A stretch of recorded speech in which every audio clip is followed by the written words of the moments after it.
Hey all, welcome to our new reality.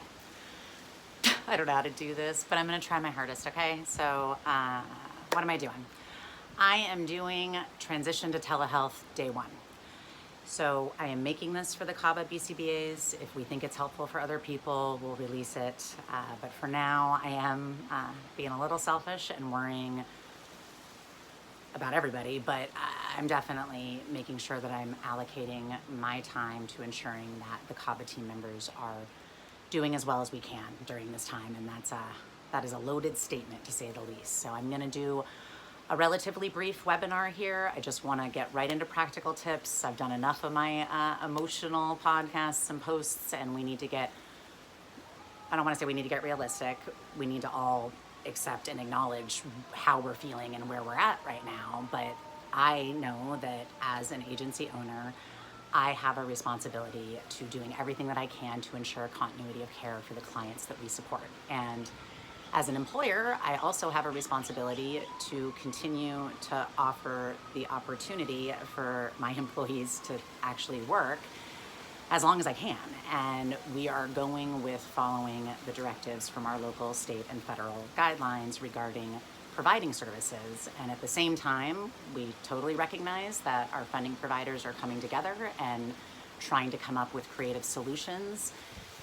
Because let's get real, there is enough research to show us that if you are in services, specifically ABA, and there is a disruption in those services, or the intensity or the frequency is suddenly decreased, not because progress was demonstrating that the individual needed less support, but because of something like what we're facing right now, the research shows us that we're gonna see regression, and we're gonna see increases in problem behavior, and some of the skills that we have been working so hard to teach, even some of the ones that were really consistent, we might start to see decreases in those. So we're gonna go ahead and start these daily webinars. And again, I'm titling the whole thing Transition to Telehealth. I don't know what we're doing yet, all right? So I've played out every possible scenario.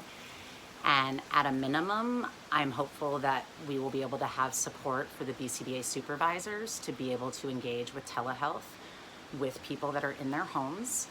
And the reality of whether or not staff members are going to be in people's homes is in question right now. So I am going to do this preparing for knowing that a BCBA would be giving relatively limited support via this type of format, and that they're probably going to be talking to a family member, a nanny, a neighbor, somebody who's going to be there to provide support.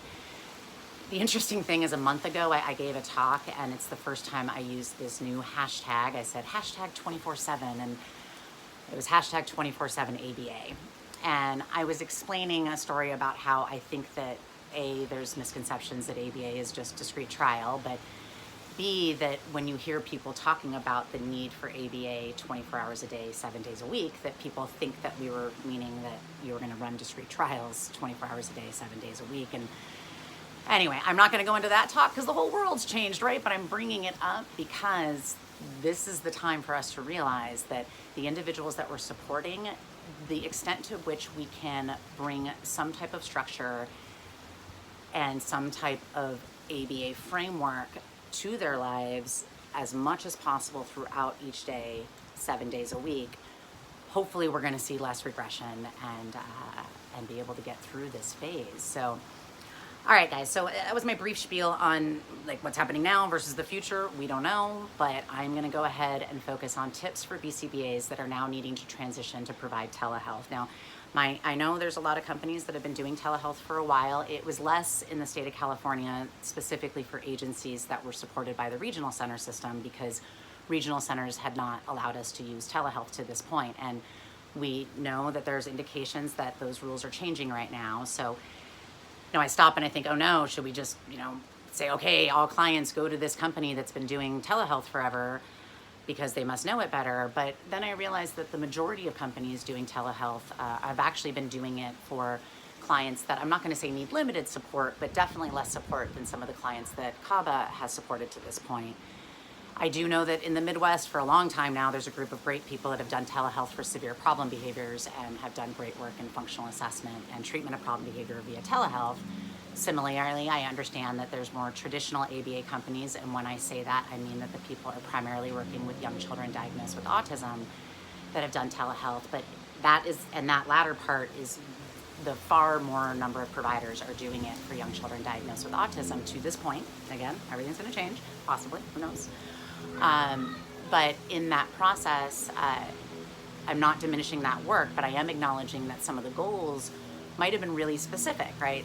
Working on helping a child independently ask for a preferred item, or increasing their leisure skills, or following through with completing tasks that aren't preferred. Those are all important things, and all things that CABA clients deal with. The difference is that CABA was one of the first ABA agencies in California to provide ABA up to 24 hours a day, 7 days a week. And we've been in this for years. So even though we haven't done the telehealth as much, we actually have more experience with trying to support caregivers to make actionable changes that will provide, hopefully, not hopefully, it's not like all a guess, right? We do this based on data, and we track and we see if our recommendations are working. But again, CABA services have always been looking at the fact that we're not looking to change behavior in a 1 or 2 hour session.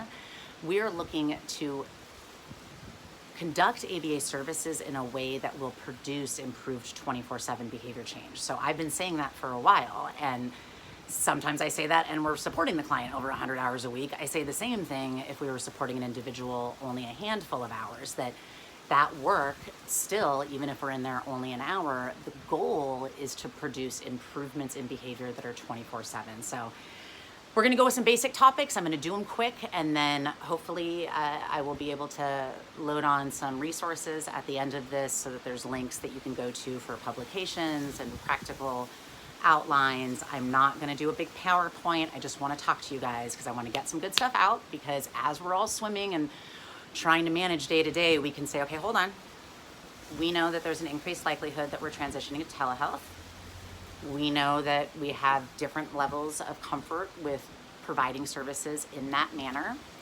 We don't know if we're going to be on telehealth with a staff member in the home or if we're going to be in telehealth with a parent. We don't know how many hours we'll be on it. So for right now, let's start with a real easy one.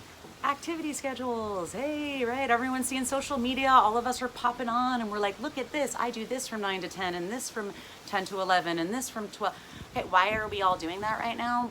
Because there's been a dramatic change in our environment, and we are really, in a cool way, defaulting to that which we know about ABA, which is that being able to clearly define our activities gives us a focus for appropriate behavior on our own part, right? And that's actually what an activity schedule is about for an individual who's in an ABA program. Now, Krantz and McClanahan, those are the original, right? I used to work in center-based programs. I started in early intervention. We're always talking about working on the activity schedule as a program and putting in a couple different activities and looking at how long we want the individual to go.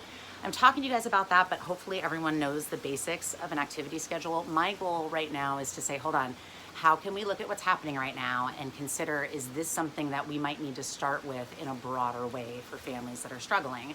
When we started our severe problem behavior line several years ago, I actually remember calling the funding provider. Actually, I just hung up the phone with her now. She's a dear friend and provides me with a lot of mentorship and support. And I laughed. I said, look, do you remember when we started ABA 24 hours a day, 7 days a week? The first several clients, I was the one that did the intake. I did the assessment.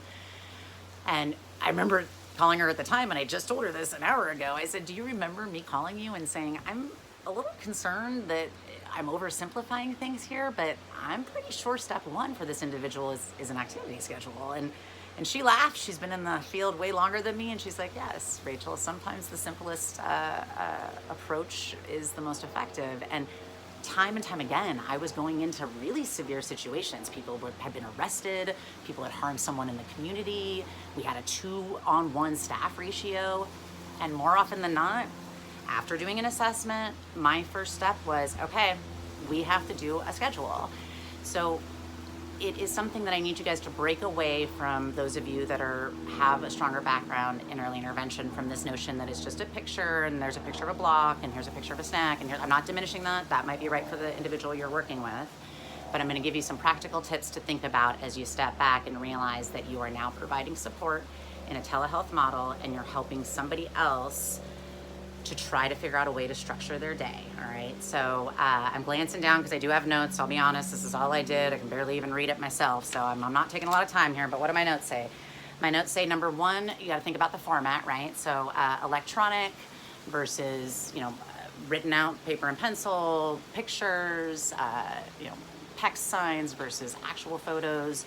These are all things that you guys know how to evaluate for a given individual. Don't forget though, we're not just doing it based on what's going to be best for that individual. We're doing it for the individual and the caregiver. So just keep that in mind.